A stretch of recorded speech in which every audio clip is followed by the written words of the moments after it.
Brooklyn Independent Television. Centuries ago, when doctors were trying to learn how the human body worked, they had to break the law and steal corpses. All I can say is, boy, have we come a long way from body snatching. From Brooklyn Hospital, Healthbeat's Fred Brown explains. But it could have a pain or something. Or this patient is breathing. It has a pulse. Its flesh feels normal. And the medical chart is complete and up to the minute. It also shows like the pulse. Okay. Right now, this moving, breathing, simulated mannequin is computer programmed for cardiac arrest.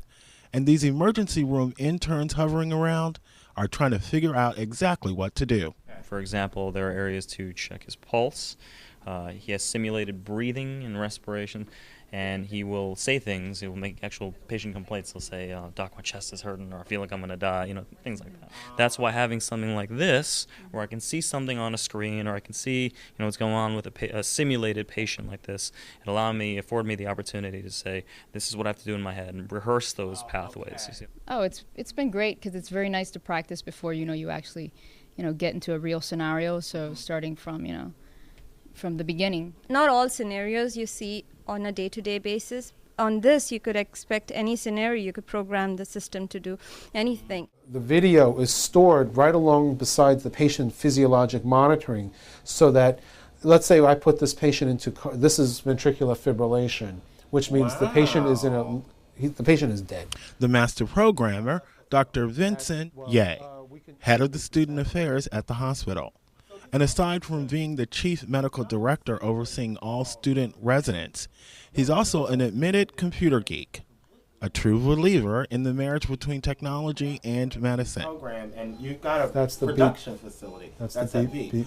Oh, okay, so they get real audio. The process of the simulations are, in essence, creating a virtual patient in a virtual clinical setting. As you see, we have a full moulage of our oxygen, vacuum, and wall units here, as well as patient headboards and monitoring systems, so that when residents are given scenarios that they may be encountering in real life, such as someone in cardiac arrest or in severe cardiac arrhythmias, these residents are then able to effectively manage these patients from near life or life-threatening conditions to normal. Either of you gone from the technology world to the real patient and then got into freak out mode?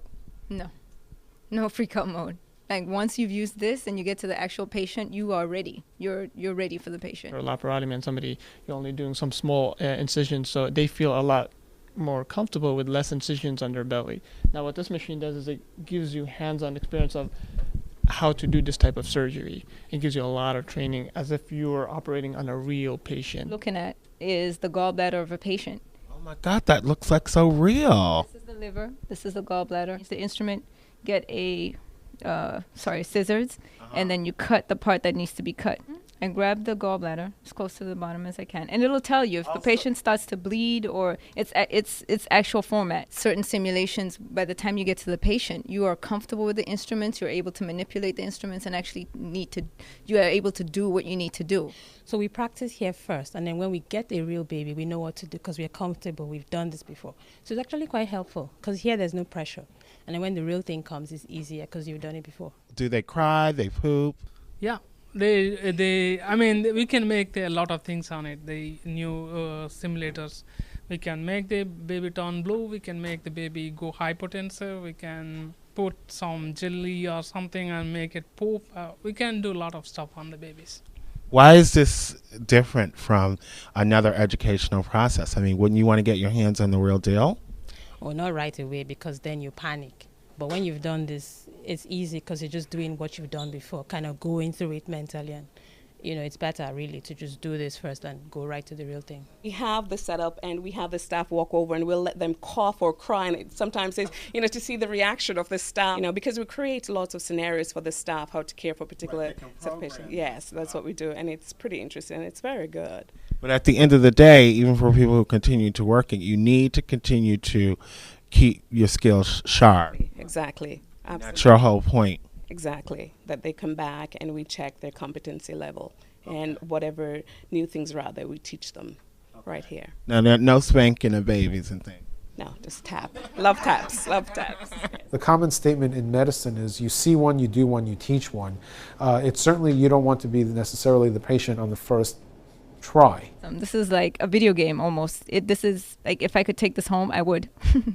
It's awesome. So now it's cut, and now the next thing you clip is the blood vessel, and then you dissect out the gallbladder and take it out. For Healthbeat Brooklyn, I'm Fred Brown. Brooklyn Independent Television on the BCAT TV network.